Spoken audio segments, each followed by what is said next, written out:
انہوں نے کہا کہ انہوں نے اپنی ایک رشتہ دار کو موبائل گفٹ کیا. انہوں نے ان رشتہ دار نے اپنے بیٹے کو موبائل دے دیا، ایکسچینج کر لیا. بیٹے نے کہا یہ مجھے دے دیں، وہ اچھا والا موبائل دیا تھا.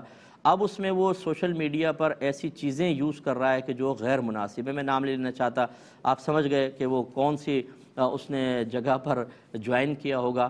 تو اب وہ بچی یہ کہتی ہے کہ کیا میں اس تحفے کو دے کر گناہ گار ہوئی کیونکہ لڑکا مس یوز کر رہا ہے اس کو.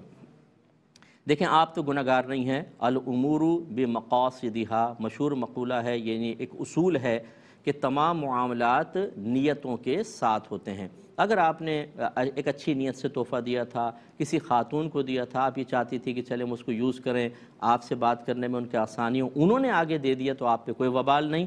ہاں اس ماں پر وبال ہے کہ جس نے بچے کی ضد کے سامنے ہتھیار ڈالتے ہوئے، وہ یہ جانتے ہوئے کہ یہ اس کو مس یوز کرے گا، اس پہ گندی چیزیں ہوں گی، گندی دوستیاں کرے گا، خراب ہوگا، اس کا باطن بگڑے گا، اور اتنا بگڑ جائے گا کہ اگر اس کی شادی بھی کی جائے تو نہ اپنی بیوی کا صحیح حق ادا کرے گا، نہ اپنے بچوں کا حق ادا کرے گا.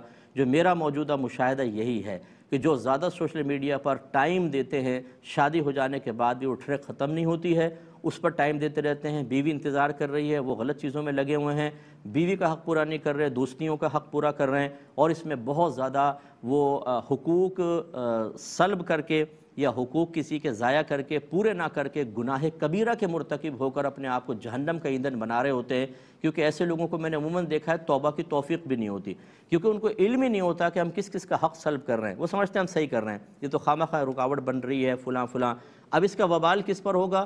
ان ماں باپ پر جو بڑے بھولے پن سے اپنے بچوں کو آلات گناہ دے رہے ہیں. اگرچہ موبائل فی نفسی آلات گناہ میں سے نہیں ہے، لیکن جب آپ ماں کو پتہ ہے کہ یہ بیٹا اس کو مس یوز کرے گا، وہ اسی لیے مانگ رہا ہے، تو کیوں دے رہی ہیں؟